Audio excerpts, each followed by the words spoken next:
क्या शुभ नाम होगा आपका? मेरा नाम है रमेश झा। कहाँ से हैं आप? मैं बिहार दरभंगा से। अबू आज़मी का जो बयान सामने आया था औरंगजेब को लेकर, उस पर लोग काफ़ी भड़के हुए हैं। इस पूरे मामले को किस तरह से देखते हैं आप? देखिए, बिल्कुल भड़कना भी चाहिए। एक चीज़ समझिए, हम लोग इस देश में राम राज की कल्पना क्यों करते हैं, समझिए इस बात को। इतिहास को हम लोगों को कैसे पढ़ाया गया।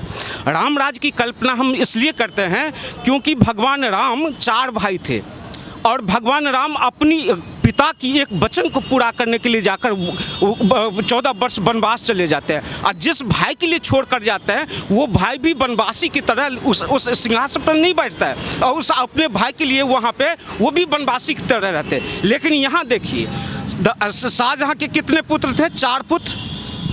यह औरंगजेब अपने सत्ता हासिल करने के लिए, सिंहासन हासिल करने के लिए अपने बाप को जो जेल में डाल देता है, कारागार में डाल देता है।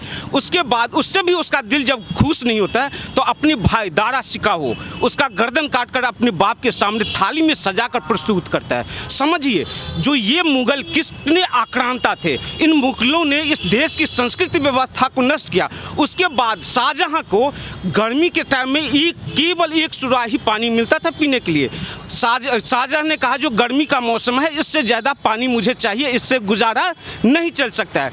उसके बाद देने से मना करता है औरंगजेब और उसके बाद शाहजहाँ अपनी किताब में लिखता है तुमसे अच्छा तो वो हिंदू काफिर है, वो हिंदू काफिर है जो अपने मरे हुए बाप को भी पितृपक्ष में पानी पिलाता है और तू एक ऐसा जो जिंदे बाप को भी पानी नहीं पिला सकता। वही औरंगजेब था जो इस देश की संस्कृति व्यवस्था को नष्ट करने का काम किया। और आजकल ये अबू आज़मी उससे जो है वो क्या कहते जो शाहजहाँ थे, ये क्या कहते शासक थे, बहुत अच्छे शासक थे, उसमें प्रस्तुत करने की कोशिश कर रहे हैं जो कि इतिहास को छुपाने की कोशिश कर रहे हैं। कह रहे हैं इतिहास ही गलत पढ़ाया जा रहा है। हिंदुओं की बहुत मदद करी, उन्होंने हिंदुओं के लिए मंदिर बनवाए हैं, काफ़ी हिंदू सहायक थे उनके सेना में। औरंगजेब आप बताइए कि कौन सी मंदिर बना है? आज तक हिंदुस्तान में कोई एक मंदिर बनाया हो? औरंगजेब इस देश की संस्कृति व्यवस्था को नष्ट करने के अलावा कुछ किया ही नहीं। मुगलों ने, आप जाइए यहाँ पे कुतुब मीनार है, कुतुब मीनार किसने बनवाया था? कुतुबुद्दीन ऐबक। उसके बाद पूरा करने का काम किया कौन किया था? इल्तुतमिश ने। वहाँ साफ स्पष्ट शब्दों में लिखा वहाँ पे शिलालेख में जो ये कुतुब मीनार हिंदू मंदिर और जैन मंदिर को तोड़े हुए अवशेषों से बनाया गया है। साफ स्पष्ट में पुरातत्व सर्वेक्षण विभाग ने लिखा हुआ है। और तब भी हम कहते हैं जो मुगलों ने इस देश में शासन, बेहतरीन शासन किया, वो हिंदुस्तान की संस्कृति व्यवस्था को नष्ट करने का काम किया था मुगलों। एक चीज़ बताइए, दिल्ली में आप घूमते हो, दिल्ली में जब मैं घूमता हूँ, मैं अपनी बात बता रहा हूँ, जब मैं घूमता हूँ दिल्ली में तो मुझे नहीं लगता है जो दिल्ली कहीं हिंदुस्तान की राजधानी है। मुझे लगता है कई बार जो ये कहीं पाकिस्तान की राजधानी तो दिल्ली नहीं है। क्यों? आप जाइए Babar road, Akbar road, Shahjahan road, Humayun road, सारा इन्हीं मुगलों के नाम पे। क्या पृथ्वीराज चौहान इस देश में, पृथ्वीराज चौहान अच्छे शासक नहीं थे? महाराणा प्रताप अच्छे शासक नहीं थे? आप एक चीज़ बताइए, यहाँ पे बस अड्डा है, इस बस अड्डा जो सरायकाली खाम बस अड्डा, इस बस अड्डे का क्या नाम है? वीर हकीकत राय अंतर्राज्यीय बस अड्डा। और वीर हकीकत राय था कौन? 13 साल का वो बच्चा जब लाहौर में उसके अपने हिंदू देवी देवताओं को गाली देने का काम किया गया था, तब वीर हकीकत राय ने उस चीज़ का विरोध किया था और उसके बाद मुगलों ने उसे फांसी पे लटकाता है। वो कहता है जो मैं तुम मेरा धर्म स्वीकार कर लो। वीर हकीकत राय 13 साल का बच्चा कहता है मैं तुम्हारा धर्म स्वीकार नहीं कर सकता हूँ, चाहे मुझे फांसी पे लटका दो। अगर मेरी देवी देवता को गाली देने का काम किया गया तो मैं भी दूंगा। और फांसी पे लटका दिया गया, लेकिन उसने इस्लाम धर्म कबूल नहीं करता है। सड़कों के नाम को लेकर भी काफ़ी सियासत गर्मा गई है। बीजेपी के सांसद मांग कर रहे हैं कि जो मुगलों के नाम पर सड़कें हैं उनका नाम बदला जाए। इस मांग को आप किस तरह से देखते हैं? एक चीज़ समझिए, मैं बिहार से बिलोंग करता हूँ। हिंदुस्तान नहीं, दुनिया का सबसे पहला जो विश्वविद्यालय था कहाँ था? बिहार में नालंदा विश्वविद्यालय। नालंदा विश्वविद्यालय का नष्ट कौन किया? किसने किया था? बख्तियार खिलजी उसका नाम था ना, बख्तियार खिलजी। और हम लोग कैसे इंसान हैं, कैसे हिंदू हैं जिसने उस यूनिवर्सिटी को नष्ट करने का काम किया था? आज नालंदा जाने के लिए जिस रेलवे स्टेशन पे उतरना पड़ता है उस स्टेशन का नाम है बख्तियारपुर। क्या बदलना चाहिए या नहीं बदलना चाहिए? जो इस देश की जो यूनिवर्सिटी को, शिक्षा व्यवस्था को नष्ट करने का काम किया और उसी के नाम पे आज हम रेलवे स्टेशन का नाम ढो रहे हैं, क्या बदलना नहीं चाहिए? वो उस आक्रांता के नाम पे आज तक है और जितने आक्रांता है उस आक्रांता के नाम पे यहाँ नहीं होना चाहिए। एक चीज़ बता दूँ, देखिए यहाँ बगल में है एक तैमूर नगर। तैमूर था कौन बताइए? आया था नहीं यहाँ पे लूटने के लिए, और जब हिंदुस्तान को लूट लिया उसके बाद वापस चला गया। ये तैमूर के नाम पे आज भी यहाँ पे हमारे दिल्ली जैसे शहर में एक मोहल्ले का नाम है तैमूर। तैमूर जैसे आक्रांता के नाम पे अगर कोई शहर हो, कोई मोहल्ला हो, कोई जगह हो, तो उसका नाम बदलना चाहिए और ये होना चाहिए, क्योंकि हमारी जो संस्कृति व्यवस्था को जो नष्ट करने का काम, उसको कहीं ना कहीं हासिल करना चाहिए हमें। अखिलेश यादव जी बचाव में आ गए हैं अबू आज़मी के बयान के, क्या लगता है आपको? देखिए, अखिलेश यादव ये वही लोग हैं जो अपने आप को खुद कहता था मैं टोटी चोर हूँ, टोटी चोर कहता था ना अपने आप को। अखिलेश यादव उस के पिता मुलायम सिंह यादव जब राम भक्तों पे गोली चलाने का काम किया था, आज महाकुंभ हुआ, महाकुंभ में जो ये आकर अखिलेश यादव इस चीज़ में था जो वहाँ कैसे ना कैसे इस महाकुंभ को बदनाम किया जाए, अब बदनाम करने की कहीं ना कहीं कोशिश किया। और जो दंगा वहाँ हुआ था उसका वीडियो आप लोगों ने देखा होगा। बताइए वो क्या एक धर्म स्थल था? कोई राजनीति महोत्सव तो नहीं था ना महाकुंभ। वहाँ जाकर समाजवादी पार्टी जिंदाबाद, अखिलेश यादव जिंदाबाद, मुलायम सिंह यादव जिंदाबाद, इस तरह की नारा लगाने की क्या ज़रूरत थी? तो कहीं ना कहीं उसमें जो दंगा हुआ उस दंगा को भड़काने का काम किया अखिलेश यादव। और ये अखिलेश यादव एक चीज़ बताइए, किसी भी ये राहुल गांधी, देखिए आप एक चीज़ बताइए राहुल गांधी के बारे में, ये लोग विपक्षी पार्टी इतनी भ्रष्ट हो चुका है, इतना इन लोगों की मानसिक संतुलन बिगड़ चुका है, जो ये लोग केवल सनातनियों को बदनाम करने का काम करता है ना, बदनाम करने के लिए। ये क्या मल्लिकार्जुन खड़गे एक जनसभा में बैठा हुआ था, जब उसको तिलक किया गया तो टिश्यू पेपर मंगवा कर अपना तिलक पोंछ लेता है, और उसके बाद 2024 के इलेक्शन से पहले कहता है मल्लिकार्जुन खड़गे, अगर इस देश में बीजेपी की फिर से सरकार बनती है, इसका मतलब इस देश में सनातन की हुकूमत आएगी, इसका मतलब तुम लोग सनातन विरोधी हो। और राहुल गांधी जाइए आप देख, कोई होली का हो, होली अभी आने वाला है ना पर्व, आप एक वीडियो दिखा दीजिएगा, एक फोटो दिखा दीजिएगा राहुल गांधी को होली खेलते हुए। आज तक एक दीप जलाते हुए किसी दिवाली में देखा, अगर देखे हो तो आप बता दीजिए, क्योंकि ये लोग हिंदू है ही नहीं है हिंदू, और सनातन का विरोधी है ये लोग। मैं इसलिए कहता हूँ जिसका अब्बा बाबरी, जिसकी मम्मी पादरी, उसका बेटा कभी जनेऊधारी नहीं हो सकता है। तो ये जनेऊधारी नहीं है, ये केवल चुनावी मौसम में जनेऊ पहन लेता है ऊपर से और मंदिर में घूमने लगता है। मैं भी कहता हूँ जो कुछ तो संस्कार आया इसके अंदर, जो आज मंदिर जा रहा है, आज तक राम मंदिर जाने का काम नहीं किया इनकी वंशज।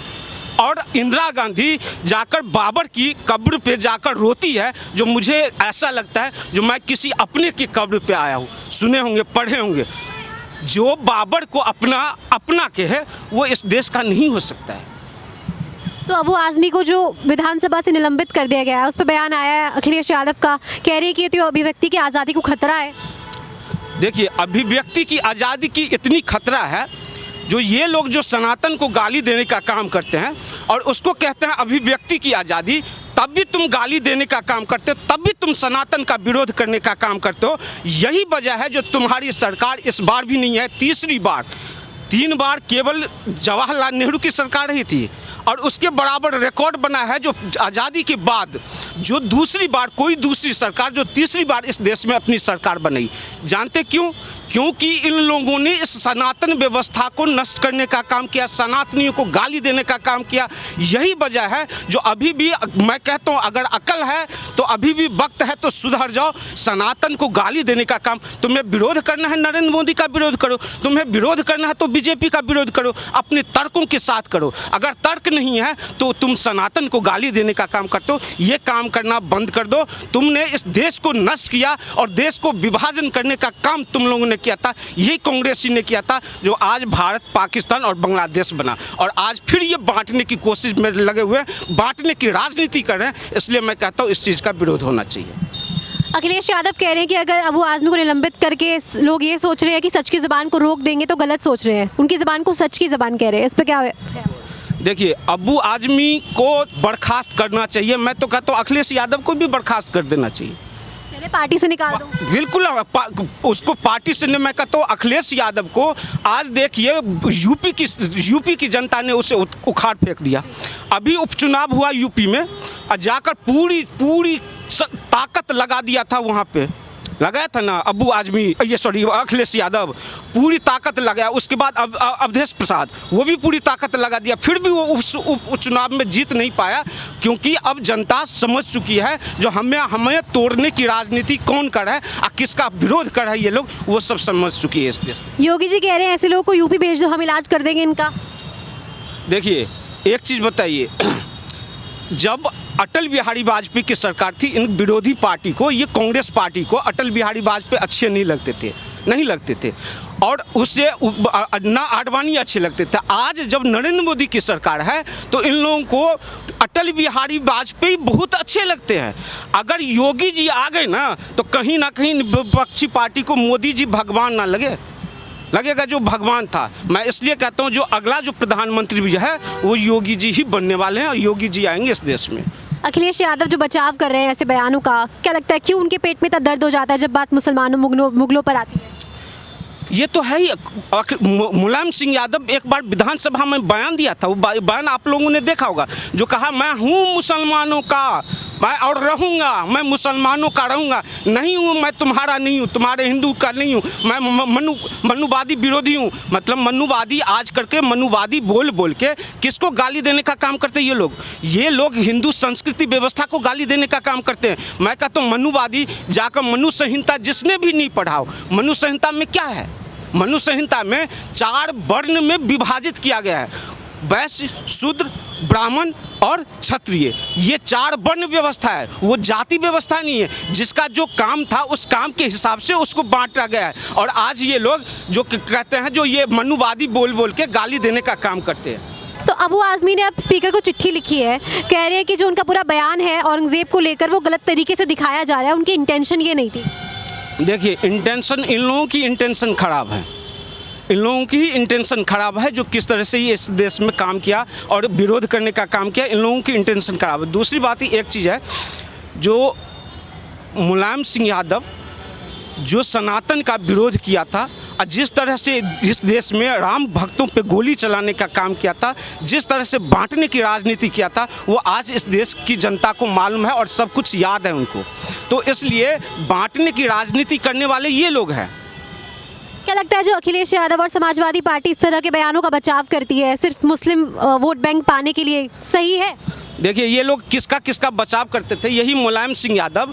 एक जो बच्ची की बलात्कार की घटना यूपी में जब हुई थी तो मुलायम सिंह यादव कहता है ये क्या है, ऐसी गलती, छोटी छोटी गलतियां हो जाती है, ऐसे लोगों को बचाव करने का काम। अभी यूपी में जो समाजवादी पार्टी के जो नेता लोग वहाँ पे जो छोटे छोटे बच्चों के साथ बलात्कार करने का काम किया, उसे भी बचाने की राजनीति यही अखिलेश यादव लोग कर रहे थे। तो ये बलात्कारियों का है, ये भ्रष्टाचारियों का है ये, और भ्रष्टाचार जो भ्रष्टाचारी उनको बचाने का काम करते हैं, जो बलात्कारी है उनको बचाने का काम करते हैं। तो इस चीज़ से समझ जाइए जो ये किसके पक्षधर है।